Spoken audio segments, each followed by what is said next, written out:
ये parcel scan machine में डाल दो।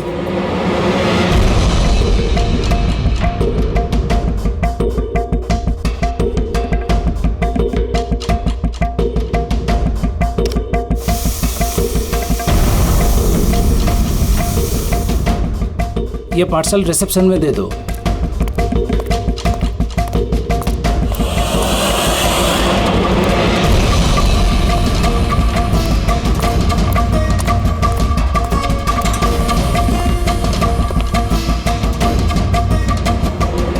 ये लीजिए। शामू, जी मैडम। ये पार्सल लो, जस्टिस राय के लिए आया है। वो ऊपर प्राइवेट लॉज में बैठे हैं, उनको दे दो। बाप रे, जस्टिस राय? उनके पास कौन जाएगा? क्यों, क्या हुआ? अभी 10 बातें सुना देंगे। Check and met. राय, शतरंज खेलना भूल गए? ऐसी कोई बात नहीं है, मैं बस आज तगड़ा खेलने के मूड में नहीं हूं। और सुनो, तुम भी आज मुझे हराने की कोशिश नहीं करोगे, समझे? क्यों भाई, तुम्हारा जन्मदिन है इसलिए? बिल्कुल, बहुत अच्छा गेम खेला तुमने। एक और खेले? ठीक है।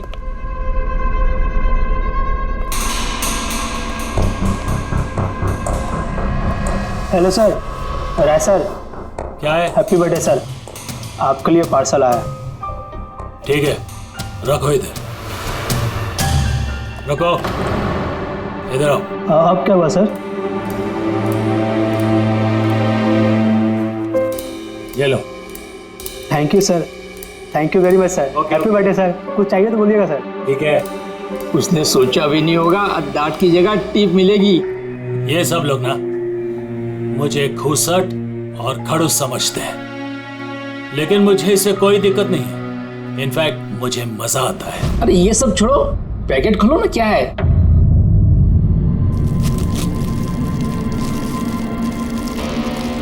ये है क्या? देश के सर्वश्रेष्ठ कानूनी दिमाग को सम्मान पूर्वक भेंट। कोई नाम नहीं है? Press the tell.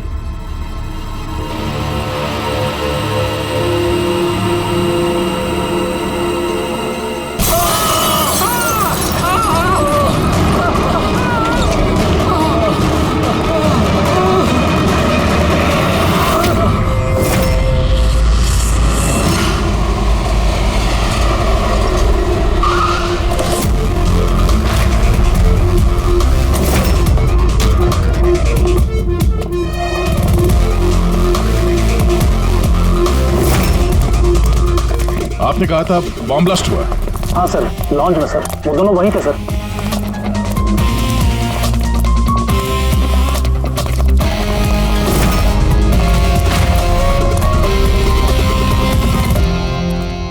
ये देखिए सर। यहाँ तो कांच ही कांच है। पूरा फेस पे कांच के टुकड़े हैं। जख्म बहुत गहरा नहीं दिख रहा है, और खून भी ज्यादा निकला नहीं है, तो फिर उसकी मौत कैसे होगी? सर, शायद बक्से के अंदर कांच के टुकड़े रखे होंगे। हाँ सर, इसमें एक कांच का शोपीस था। स्कैन करते वक्त गार्ड ने देखा था। एक्चुअली सर, आज जस्टिस राय सर का बर्थडे था ना, इसलिए ये बॉक्स किसी ने भेजा था।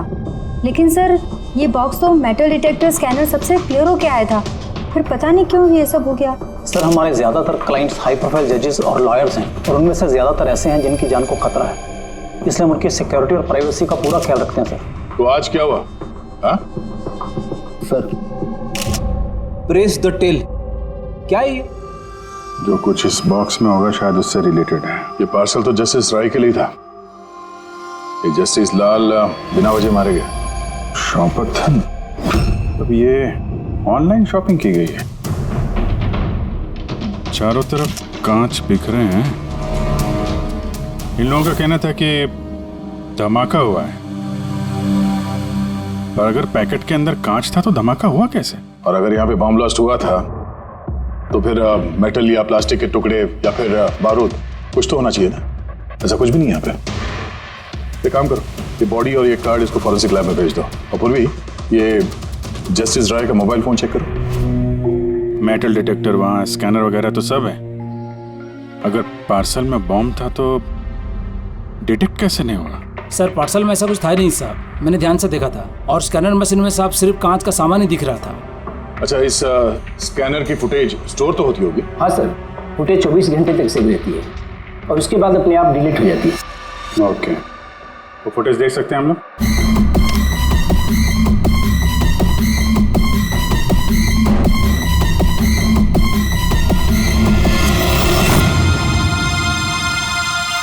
ये क्या? कोई शोपीस तो लग रहा है। देखिए सर, कहीं कोई मेटल है ही नहीं और इतना पारदर्शी कांच ही हो सकता है। जब वो डिलीवरी बॉय आया था तब की फुटेज है?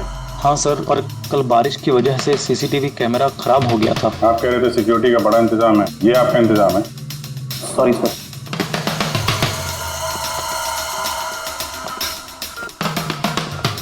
अब दे के हमारे पास यही एक सुराग बचा है, वो कुरियर आईडी बस। चलो, एक छोटा सुराग तो हाथ लगा। बाकी फॉरेंसिक लैब में साड़ों के साथ भी कुछ ना कुछ जरूर ढूंढ निकालेंगे।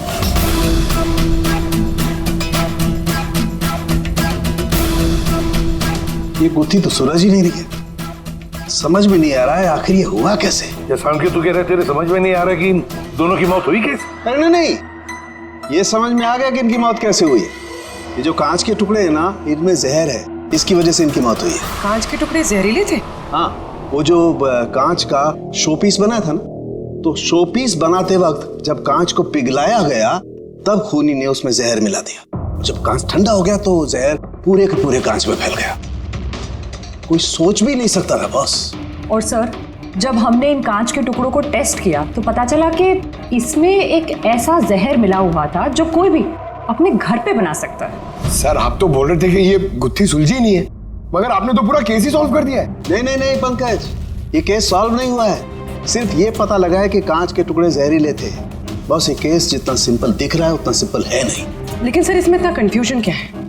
कांच ब्लास्ट हुआ और उसके टुकड़े इन दोनों को लगे, जहरीले कांच के टुकड़े, जहर खून में मिला और इन दोनों की मौत हो गई, राइट? करेक्ट। लेकिन तुमने बीच में क्या कहा? कांच ब्लास्ट हुआ। अब सवाल यह है कि कांच ब्लास्ट कैसे हुआ? जब इसमें कोई विस्फोटक नहीं है, किसी किस्म का कोई केमिकल नहीं मिला है, तो ये ब्लास्ट हुआ कैसे? फोरेंसिक सर्जन कौन है? मैं हूँ। तो फिर तुम बताओगे ना। फॉरेंसिक एक्सपर्ट हूँ, जादूगर नहीं हूँ। अच्छा, समझ में नहीं आ रहा तो जादूगर नहीं हूँ। सर, इन जहरीले टुकड़ों के अलावा हमें एक और चीज मिली है। क्या? ये कार्ड जो इस गिफ्ट के पास था, ये कार्ड का पेपर वैसे तो मोटा दिख रहा है, लेकिन एक्चुअल में ये 2 पेपर को यूं चिपका कर बनाया गया है। और ये देखिए इसमें क्या लिखा है। सजाए मौत, मतलब खूनी ने सिर्फ कत्ल ही नहीं की, कत्ल के साथ साथ एक मैसेज भी भेजा, सजाए मौत। जो हुआ उसका बहुत दुख है हमें, पर ऐसे समय में भी हमें आपसे कुछ सवाल करने पड़ेंगे। जी मैं समझ सकती हूँ। आपको किसी पर शक है? जी मेरे पति कानून पर सख्त और न्यायप्रिय इंसान थे, तो जाहिर सी बात है कि ऐसे इंसान के लाखों लोग दुश्मन हो सकते हैं। वो अपराधी जिनको इन्होंने सजा दी थी, वो वकील जो इनकी सख्ती से बहुत परेशान थे और इनके फैसले से नाखुश भी। आए दिन उन्हें धमकियां भरे फोन आते थे और लेटर्स भी, पर इन सब के बावजूद भी वो अपने आप पर गर्व महसूस करते थे। उन्हें लगता था कि उनके ईमानदारी का ये इनाम था। आई एम सॉरी, इससे आगे मैं और कुछ आपको बता नहीं पाऊंगी, पर हाँ, आनंद आपको सब कुछ बता देगा। आनंद? आनंद कौन है? आनंद इनका पर्सनल असिस्टेंट है। कहाँ मिलेंगे मिस्टर आनंद? वो मेरे पति के चेंबर में ही ऊपर बैठकर काम कर रहे हैं, आप चाहे तो उन्हें मिल सकते हैं। मिस्टर आनंद, जस्टिस राय पे बहुत सारे हमले हुए थे, बहुत लोग दुश्मन थे उनके, क्या जानते हैं इनके बारे में आप?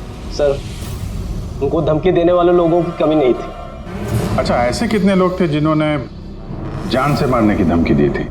अनगिनत। ट्रॉफी के जैसे संभाल कर रखते थे। 1 मिनट सर।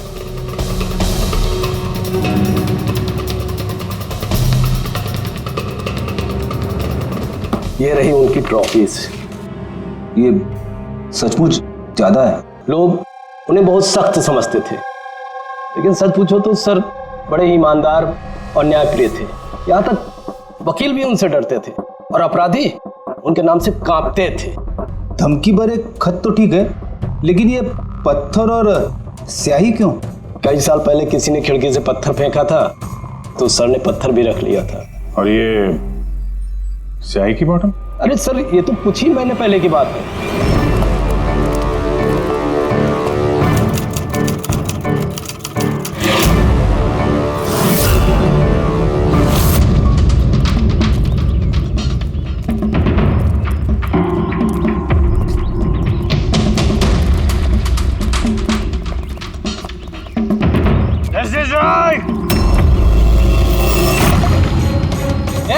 क्या कर रहे हो? तुम्हारी इसी स्याही ने मेरी जिंदगी बर्बाद की थी, याद है ना? अभी चाहकर भी भूल नहीं पाओगे मुझे, नहीं भूल पाओगे तुम। रखो, आनंद जाके बॉटल लाओ। ठीक है सर। ओके। अब ये बॉटल सोवेनियर बनेगी हमारी स्टडी रूम में। Yes sir. कमल को इस हरकत की वजह से फिर से जेल हुई, शायद अब भी जेल में ही हो। बेटी, ये सारी चीजें अपने कब्जे में ले लो। और मिस्टर आनंद, जज साहब को जिन जिन लोगों ने धमकी दी है सबकी डिटेल चाहिए, हमें सबकी लिस्ट चाहिए। यार वीरेन प्लीज यार एक बार फिर से पता करो यार, शायद कुछ पता चल जाए। सर जब ये पॉसिबल है ही नहीं तो पता चलेगा कैसे? देखिए आप सिर्फ मुझे कांच के टुकड़े दिखा रहे हैं, ना इसमें बारूद है, ना केमिकल है, ना कोई मेटल, और कोई विस्फोटक पदार्थ भी तो नहीं है इसमें कि हमें पता चल सके कि ये ब्लास्ट की वजह क्या है। अरे यार वीरेन, वहां पर जो कुछ था वही दूंगा ना, वहां पर सिर्फ कांच के टुकड़े थे और कुछ नहीं था। तो सर ये बॉम्ब ब्लास्ट है ही नहीं, क्योंकि दुनिया में ऐसा कोई भी बॉम्ब नहीं बना है जो सिर्फ कांच के टुकड़ों से बना हो। कांच में विस्फोटक गुण होते ही नहीं है सर, ट्राई टू अंडरस्टैंड। मुझे मालूम है कांच में विस्फोटक गुण नहीं होते, लेकिन वहां पर ब्लास्ट हुआ है, ब्लास्ट में सिर्फ कांच के टुकड़े मिले और कुछ मिला ही नहीं है यार। तो सर आई विश कि आप ये केस जल्द से जल्द सॉल्व कर लें, ताकि हमें भी तो पता चले कि ये ब्लास्ट हुआ कैसे। सर आप लोग कांच के गुणों के बारे में बात कर रहे हैं ना? मैं ऐसी किसी को जानती हूँ जो हमारी हेल्प कर सकती है। ग्रेट सर, उसको हर तरह के कांच के बारे में पता है। आई थिंक हमें एक बार उससे मिल लेना चाहिए। मिलते हैं तारिका, तुम जिससे कहोगे उससे मिलते हैं। बस मुझे सिर्फ ये पता करना है कि आखिर ये ब्लास्ट हुआ कैसे।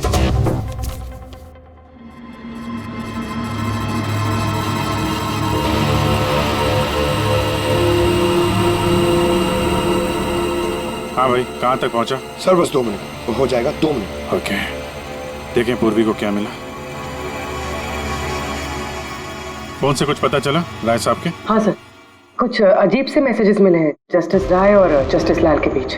अजीब मैसेज? कैसे हैं? ये देखिए सर, ये मैसेजेस हैं या शायद कोई कोड्स हैं जो नंबर्स और लेटर्स को मिला के बनाए गए हैं। ये देखिए सर, ये मैसेजेस जस्टिस राय ने जस्टिस लाल को 2 बार भेजे। एक बार 3 महीने पहले और दूसरी बार सिर्फ 1 महीने पहले।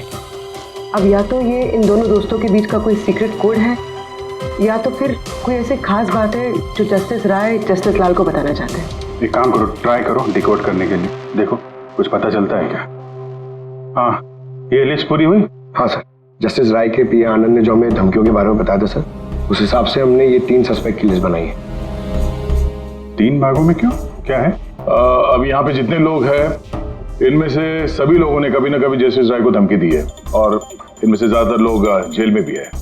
लेकिन ये वनेश, ये एक मर्डर के केस में अंदर गया है और बाद में इसकी दिमागी हालत ठीक नहीं है, इसलिए इसे रिहा कर दिया गया। और ये कमल जी, इन्होंने जस्टिस राय पे स्याही फेंकी और इस जुर्म में इन्हें अंदर कर दिया गया। फिलहाल ये कहाँ पर है उसकी कोई जानकारी नहीं है। सर ये दूसरी लिस्ट जो है, इसमें से ये 3 लोगों को सजाए मौत दी हुई है सर जस्टिस ने, और ये अभी भी जेल में अपनी सजा काट रहे हैं। 3, ये चौथा, ये कौन है? सर ये है किशोर जी, इनके बेटे को जस्टिस ने 3 साल की सजा दी थी सर, और न्यूज़ में एक आर्टिकल आई थी कि ये सजा ज़्यादा देने की जरूरत नहीं थी, और इस वजह से वो शायद डिप्रेशन में होगा और उसने अपनी आत्महत्या कर ली सर। तो इस किशोर के पास अच्छी खासी वजह है बदला लेने की। और ये है धवन, ये एक वकील है पेशे से, और अजीब बात यह है कि पिछले साल इसने जस्टिस राय के कोर्ट में बहुत सारे केसेस लड़े, पर वो एक भी जीत नहीं पाया, सारे हार गए। तो कहीं ये हारा हुआ वकील बदला लेने के चक्कर में राय साहब को, हाँ ये भी हो सकता है कि ये कोई काबिल वकील ही ना हो। तो अब कुल मिला के हमारे पास बचते हैं 4 सस्पेक्ट। एक ये कमल, वनेश, किशोर और धवन। सर गिफ्ट भेजने वाले का पता चल गया। वो गिफ्ट कमल ने भेजी थी और शॉपेथॉन वालों ने कुरियर की आईडी से पता किया है। तो उनके पास उसका एड्रेस तो होगा ना? नहीं सर, एड्रेस का तो पता नहीं चला। कोई बात नहीं, कमल जिस जेल में था वहां से पता चल जाएगा, वहां चलते हैं। सॉरी ऑफिसर, लेकिन हमें उसे 1 महीना पहले ही छोड़ना पड़ा। जज पे हमला किया था, इतनी जल्दी छूट गया? एक मिनट, आपने कहा कि उसे छोड़ना पड़ा, लेकिन क्यों? उसकी तबीयत की वजह से, क्योंकि सालों से उसको नशे की लत थी। 7 साल पहले वो एक केस में पकड़ा गया था, वहां उसने पीना छोड़ दिया, लेकिन जेल से छूटने के बाद फिर उसने पीना शुरू कर दिया, इसलिए उसका पूरा लीवर खराब हो चुका था। ये भी तो हो सकता है कि उसने लीवर खराब होने का बहाना किया हो। नहीं सर, हमने डॉक्टर से कंफर्म करके उसे छोड़ा था। अच्छा, उसका एड्रेस तो होगा ना आपके पास, वो दे दीजिए। एड्रेस तो है, लेकिन मुझे लगता है वो वहाँ नहीं मिलेगा, वो हॉस्पिटल में ही मिलेगा, क्योंकि उसे जल्द से जल्द लीवर ट्रांसप्लांट करने की जरूरत थी। लेकिन जहाँ तक मुझे पता है कि शराब के आदी लोगों को लीवर ट्रांसप्लांट की इजाज़त नहीं मिलती है। मिलती है, अगर शराबी कम से कम 6 महीने तक शराब ना पिए तो, और यहाँ जेल में तो मिलने से रही, इस बिना पे हमने उसको permission they the. Okay sir, thank you. अगर ऐसा है तो अपनी जान बचाने के लिए उसने कहीं ना कहीं किसी हॉस्पिटल में रजिस्ट्रेशन तो करवाया ही होगा। एग्जैक्टली। और ये कोई छोटा मोटा इलाज तो है नहीं जो कहीं भी हो जाए। शहर में गिने चुने हॉस्पिटल है जहाँ पे ट्रांसप्लांट हो सकता है। मैं ढूंढते हैं इस कमल को। अरे तारिका, ये तुम कहाँ ले आए भाई मुझे? मैंने तो सोचा तुम किसी ग्लास फैक्ट्री में लेके जाओगी। बट एनीवे, ये जो कुछ भी है ना, है बड़ा खूबसूरत। शुक्रिया। आप sir, she is my friend Vivian. ये ब्यूटीफुल आर्ट गैलरी इसी की है। ये ऐसे खूबसूरत आर्ट पीसेस बनाती रहती हैं, और कांच के भी। And Vivian, he is doctor Salunkhe. Hello. अच्छा यार, वी नीड योर हेल्प। हमें कांच और कांच की चीजों के बारे में इंफॉर्मेशन चाहिए, एक मर्डर मिस्ट्री सॉल्व करने के लिए। श्योर। अच्छा विवियन, ये सारी चीजें आप ही ने बनाई हैं? जी। ऑब्वियसली आप ही ने बनाई होंगी, लेकिन कैसे? बहुत आसान है। वैसे तो ज़्यादातर चीज़ें कांच को पिघलाकर बनी है। प्रोपेन टॉर्च से कांच पिघलाया जाता है और उसी पिघलाए हुए कांच को मंचा आकार दे दिया जाता है। अच्छा हाँ, ये एक एक्सरे इमेज है कांच के शोपीस का, लेकिन सरप्राइजिंग बात यह है कि ये पूरा ब्लास्ट हो गया। Do you think it's possible? इसका आकार तो बूंद जैसा है, लेकिन समझ में नहीं आ रहा कि ये है क्या। विवियन, एक बार जरा फिर से देखो गौर से। शायद कुछ ऐसी चीज हो जो तुमने अभी तक देखी नहीं। एक मिनट, इसकी नोक देख रहे हैं आप लोग? ये जानबूझकर बनाई हुई तो नहीं लगती। I mean, जिसने भी इसे बनाया है उसने कांच को पिघलाकर बहुत जल्दी उसे ठंडा कर दिया है, बिल्कुल तुरंत, जिससे कि ये कांच का आकार न केवल बूंद के जैसा रह गया है, बल्कि इसकी नोक पतली, लंबी और नाजुक हो गई है। Thank you so much for your help. कांच को पिघला करके ठंडा कर दिया गया, तुरंत तुरंत, जैसे वो बूंद बनी। My God. तारिका, हमें लैब में चलना है तुरंत, फौरन। और हाँ, वो विवियन, हमें आपकी वो प्रोपेन टॉर्च चाहिएगी प्लीज। धवन, भुवनेश, अब तीनों को जस्टिस राय के खून के सिलसिले में यहां बुलाया गया है। मर गया? बड़ा भगवान बनता था, लोगों की जिंदगियों का फैसला करता था। चलो अच्छा है, अब मर गया। सर, इसे देख के तो लगता है कि ये दिमागी हालत से ठीक नहीं है। हो सकता है नाटक कर रहा हूं।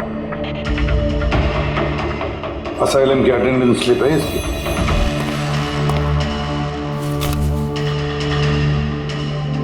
सर इसमें तो लिखा है कि 1 महीने से बाहर ही नहीं गया असाइलम से। और ये रिपोर्ट खुद डॉक्टर ने बनाई, ये देखिए।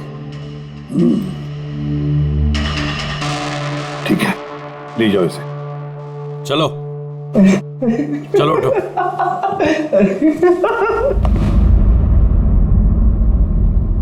खुश तो आप भी होंगे ना जस्टिस राय की मौत से? देखिए, मैं मानता हूं कि मेरे बेटे ने गलती की थी, गलत संगत में पड़ गया था वो, लेकिन न तो उसका गुनाह इतना बड़ा था और न ही उसकी उम्र कि उसे माफ न किया जा सके। और फिर अगर सजा देनी ही थी तो कम सजा दी जा सकती थी उसे, लेकिन जस्टिस राय ने ऐसा कुछ नहीं किया, जिसकी वजह से आपके बेटे ने आत्महत्या कर ली। जी। और आप जस्टिस राय को उसका जिम्मेदार मानते हैं? बिल्कुल मानता हूं, और मैं खुद को भी जिम्मेदार मानता हूं। शायद मेरी अपनी परवरिश में कोई कमी रह गई थी।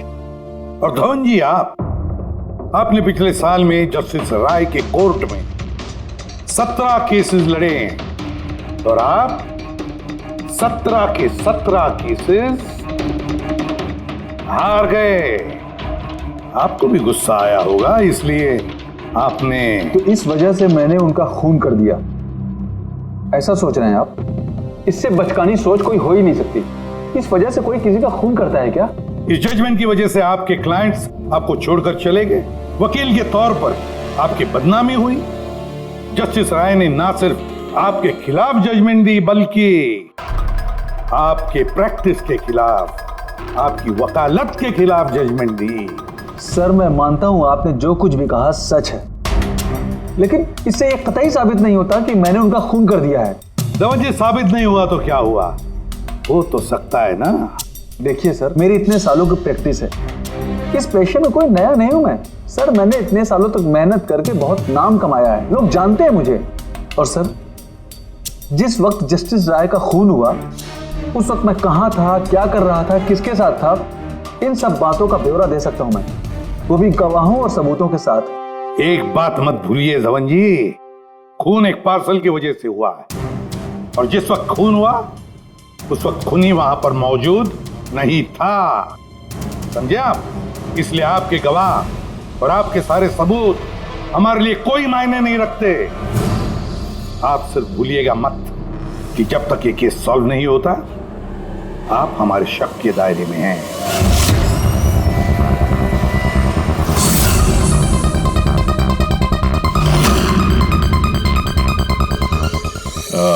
Doctor Puneet? Yes sir, that's doctor Puneet. Thank you. Doctor Puneet, हम लोग सीआईडी से हैं, आपसे फोन पे बात हुई थी कमल के बारे में। जी हाँ, मुझे याद है। दरअसल कमल हमारे लिवर ट्रांसप्लांट की लिस्ट में है और हम उसके लिए सही डोनर का इंतजार कर रहे हैं। और एक बात अच्छी है कि उसने शराब पूरी तरह से छोड़ दी है, वरना हम ये ऑपरेशन नहीं कर पाते। तो आपके पास इस कमल का एड्रेस तो होगा? जी, एड्रेस तो नहीं है। तो डॉक्टर साहब, उसको अगर डोनर मिल गया तो आप उसे कांटेक्ट कैसे करेंगे? सिंपल है, हम डोनर्स और जरूरतमंद पेशेंट की लिस्ट हमारी वेबसाइट पर अपलोड कर देते हैं और सभी पेशेंट्स अपने डोनर्स की सही लिस्ट वहां पे देखते हैं और हमें कांटेक्ट करते हैं।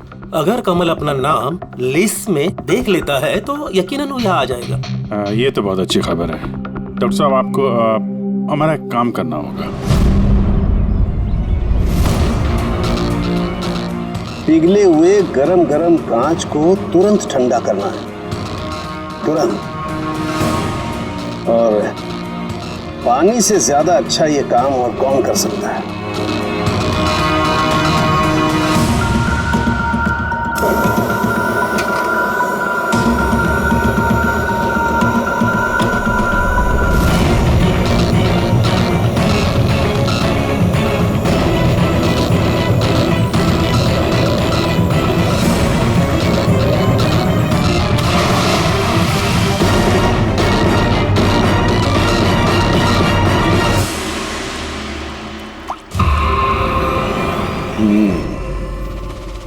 तो ऐसे बनी ये कांच की बूंद।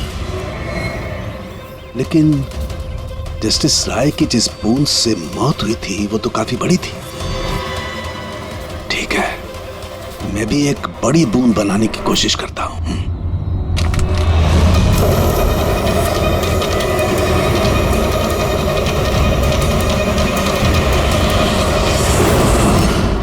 ये कोड्स आखिर है क्या?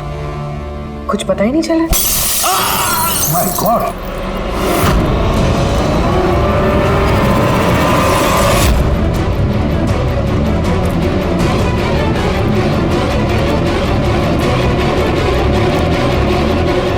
अरे सर, सालुकी साहब क्या हुआ? सर क्या हुआ सर? सर ये सब हुआ कैसे? कहीं आप बॉम्ब तो नहीं बना रहे थे? हाँ, क्या बॉस, वो जस्टिस राय को और जस्टिस लाल को जिस तरह के बॉम्ब से मारा गया ना, मैंने पता कर लिया बॉम्ब किस तरह से बनाया गया। बहुत आसान है। वो कैसे सर? अरे यार, सब कुछ यही पूछोगे, थोड़ी मरम पट्टी तो करने दो यार। बस कांच के इस बूंद जैसे आकार को सिर्फ एक ही तरीके से बनाया जा सकता है, गरम गरम पिघले हुए कांच को पानी में गिराकर। पिघला हुआ कांच पानी में गिरेगा और तुरंत ठंडा होकर के ये बूंद जैसा आकार ले लेगा। इसके इस आकार की वजह से ही इसे कांच के आंसू भी कहा जाता है। यार, ये कांच के आंसू के बारे में छोड़, कैसे बनते हैं? ये कांच का आंसू फूटा कैसे, ये बता पहले। वही तो पता करने की कोशिश कर रहा था बॉस। मैंने इस कांच के आंसू मतलब इस बूंद के अगले सिरे को बहुत मोड़ने की कोशिश की, लेकिन कुछ नहीं हुआ। उसके बाद मुझे याद आया, पार्सल के साथ मैसेज भी आया था और उस मैसेज में लिखा हुआ था प्रेस द टेल। मैंने ये इसकी दुम, इसकी पूंछ को दबाया, बम। आपको मालूम ही है सर, ये पूंछ दबाई और टूट गया, ये कुछ समझ में नहीं आया। मैं समझा। दरअसल ये सब कुछ होता है कांच के अणुओं में भीषण भौतिक तनाव की वजह से। जैसे ही कांच, गरम गरम कांच, पिघला हुआ कांच एकदम ठंडा होता है, इसके अणुओं में बहुत जबरदस्त भौतिक तनाव हो जाता है और फिर इसकी पूंछ को जब तोड़ा गया तो जबरदस्त भौतिक तनाव की वजह से इसके अणु एकदम बिखर गए और बूम, ब्लास्ट। ये सब कुछ कोई आम आदमी जान ही नहीं सकता। इसे जानने के लिए भौतिक विज्ञान की अच्छी खासी जानकारी होना बहुत जरूरी है। यानी कातिल कोई ऐसा है जो ये सब अच्छी तरह से जानता है। डॉक्टर पुनीत अपनी केबिन में है? हाँ सर है। Thank you. डॉक्टर साहब मेरे लिए डोनर मिल गया? हाँ, कब है मेरा ऑपरेशन, कब कर सकते हैं? वो अभी हम आपका ऑपरेशन नहीं कर सकते क्योंकि आपके लिए सही डोनर नहीं मिला है। ऐसे कैसे हो सकता है डॉक्टर? मेरा नाम लिस्ट में सबसे पहले था।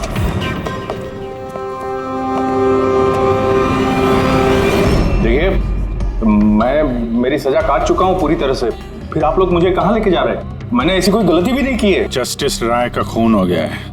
क्यों किया खून? जस्टिस राय का खून? लेकिन मैंने कुछ नहीं किया। आपने शॉपटाउन वेबसाइट से जस्टिस राय के लिए उनके जन्मदिन पे तोहफा भेजा था ना? नहीं तो मैंने कोई तोहफा नहीं भेजा था। तुमने कुछ नहीं किया तो फिर तुम अंडरग्राउंड क्यों थे? देखिए, मैं अंडरग्राउंड नहीं हुआ था। सचमुच मेरी तबीयत खराब रहती है, इसलिए शहर से बाहर हेल्थ स्पा ज्वाइन कर लिया है मैंने। जेल से छूटने के बाद मैं वही रहता हूँ।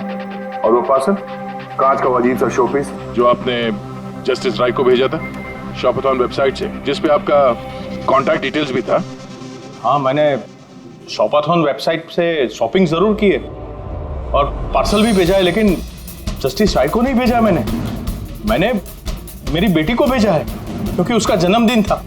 मेरी वाइफ मुझसे नाराज है, इसलिए मेरी बेटी को मुझसे नहीं मिलने दे रही है। तो मैंने वो शॉपाथॉन वेबसाइट से गिफ्ट खरीदा और मेरी बेटी को पार्सल कर दिया। कोई सबूत है इसका तुम्हारे पास? हाँ है ना सर, मैं आपको शॉपाथॉन वेबसाइट का मेरा अकाउंट दिखाता हूँ। उस पर आप लोगों को पता चल जाएगा कि मैंने कब और क्या खरीदा है। देखिए। ठीक है।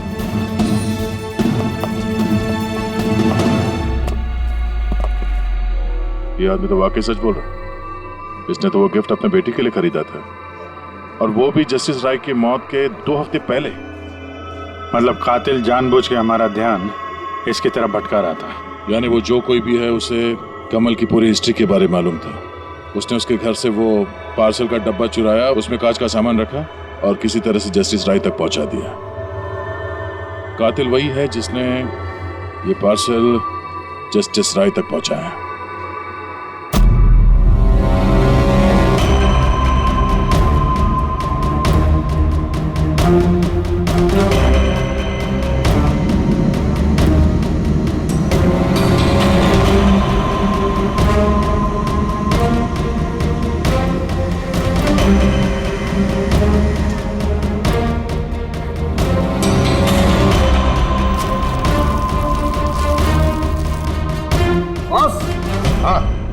एक मिनट जरा,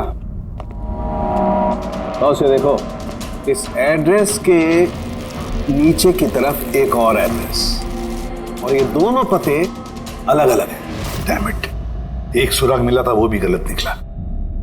मतलब कमल बेकसूर है। बस मैं इस कागज को लैब में ले जाकर के अच्छी तरह से चेक कर लेता हूँ। ठीक है सर, सब मिल गया। एक सबूत गया तो दूसरा मिल गया, कोड डिकोड हो गया। कोड में क्या है? सर वो कोई कोड्स नहीं है, सिंपल मैसेजेस है। उन दोनों डेट्स पे जब जस्टिस राय ने जस्टिस लाल को मैसेजेस भेजे थे, उन दोनों डेट्स पे दो बातें कॉमन थी। कौन सी बात? सर पहली बात, उन दोनों डेट्स पे दोनों जजेस में से एक शहर से बाहर था, और दूसरी बात, उन दोनों डेट्स पे संडे था। जिस दिन कत्ल हुआ है उस दिन भी संडे था। एग्जैक्टली सर, और मारे जाने से पहले वो दोनों शतरंज खेल रहे थे। यस, जो मैसेजेस जस्टिस राय ने जस्टिस लाल को भेजे हैं वो कोई कोड्स नहीं, शतरंज की चालें थी। वो दोनों चाहे कहीं भी हो अपना शतरंज का खेल जरूर पूरा करते थे। जहां छोड़ा अगली बार वहीं से पकड़ते थे। मतलब दोनों भी जजेस संडे के दिन शतरंज खेलते थे, और ये बात कातिल जानता था, इसीलिए उसने उसी संडे को खुद अपने हाथों जाकर वो पार्सल डिलीवर किया। वो जानता था कि जस्टिस राय वहां होंगे। सर वो ये भी जानता था कि जस्टिस लाल भी वहां पे होंगे। बिल्कुल सही कहा तुमने अभिजीत, बिल्कुल सही कहा। हम तो ये सोचकर चल रहे थे कि कातिल ने जस्टिस राय पर हमला किया, पर उस एक्सप्लोजन में जस्टिस लाल की जान बेवजह चली गई। हालांकि असली बात तो ये है, कातिल चाहता था कि जस्टिस राय के साथ साथ जस्टिस लाल को भी खत्म कर डाले। किशोर, जतिन, भुवनेश, इन तीनों की कुंडली निकालो, देखे तो सही कि इनमें से किसी के पास कोई वजह थी इन दोनों जजेस को मारने की। और फिर धवन, पता लगाओ उसके सारे के सारे केसेस उसने जस्टिस लाल के कोर्ट में लड़े थे, वो क्या है और किसके हैं।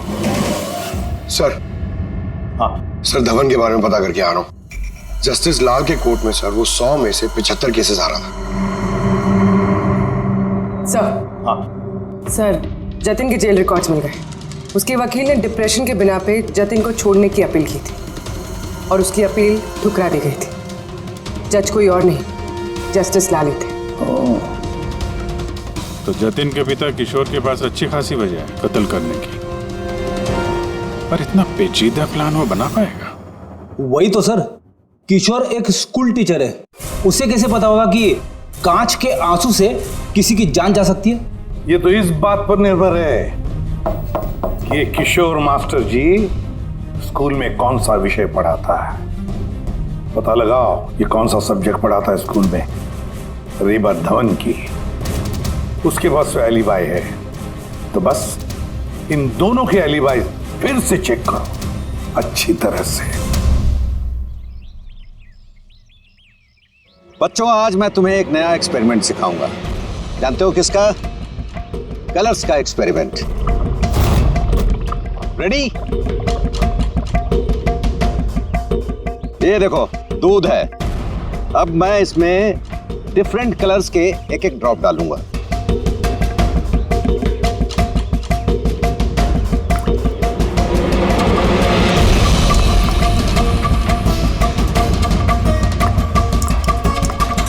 Now come here. देखो बेटा, अब जब मैं ये बर्ड इसके अंदर डालूंगा तो तुम्हें देखने को मिलेगा कि अणु किस तरीके से प्रक्रिया करता है। देखो,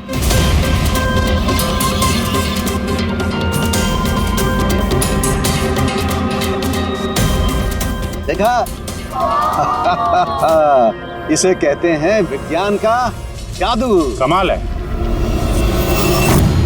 नहीं, मैं आपके प्रयोग की बात नहीं कर रहा हूं, आपके बारे में बात कर रहा हूं।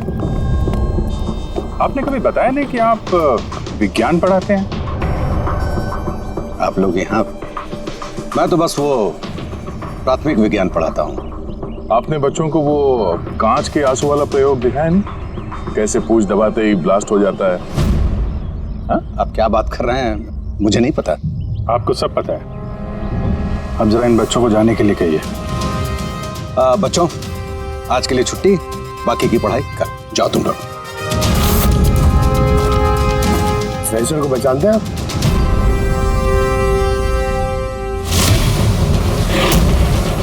रविवार याद है आपको, जिस दिन टीचर पेरेंट मीटिंग थी?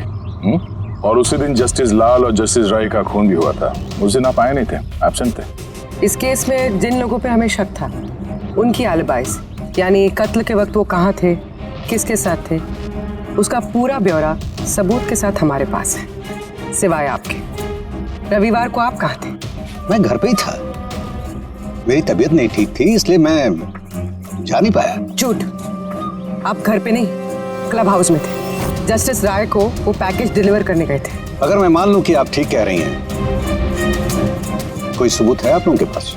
सबूत तो खैर अभी नहीं है। अच्छा, ये जो आप ये जो प्रयोगशाला यहाँ बनाया हुआ आपने, यहाँ पे जो बच्चों को दिखाते हैं, इसके अलावा कहीं प्रयोग करते हैं या यही जगह है? नहीं, बस यहाँ पे यही एक खुली बड़ी जगह है जहाँ मैं बच्चों को कुछ इंटरेस्टिंग प्रयोग बताता हूँ। अच्छा,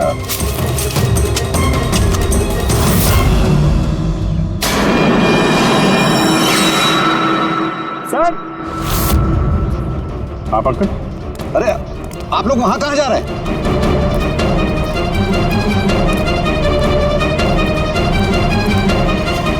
अरे, ये क्या कर रहे हैं आप? प्रोफेसर साहब, आपको सबूत चाहिए था ना, वही ढूंढ रहे हैं। सर,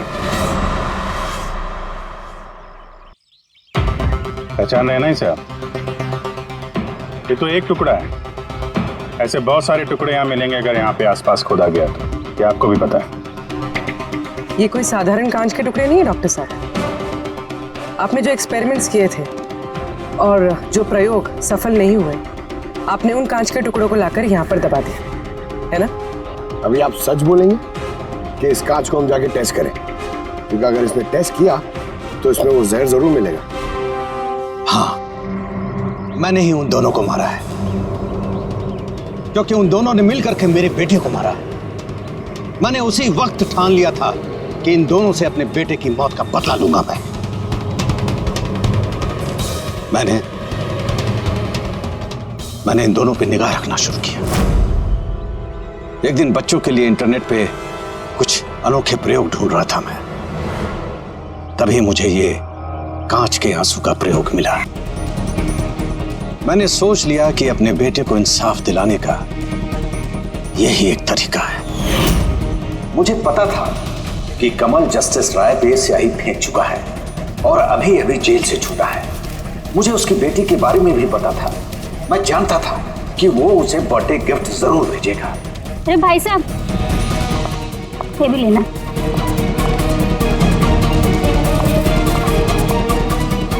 बस उसी गिफ्ट का डब्बा मैंने वहां से उठा लिया और अपने प्लान को अंजाम दिया।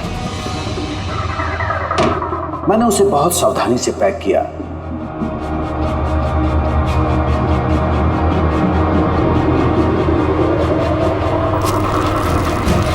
और फिर डब्बे पे पुराने एड्रेस के ऊपर नया एड्रेस लगाया।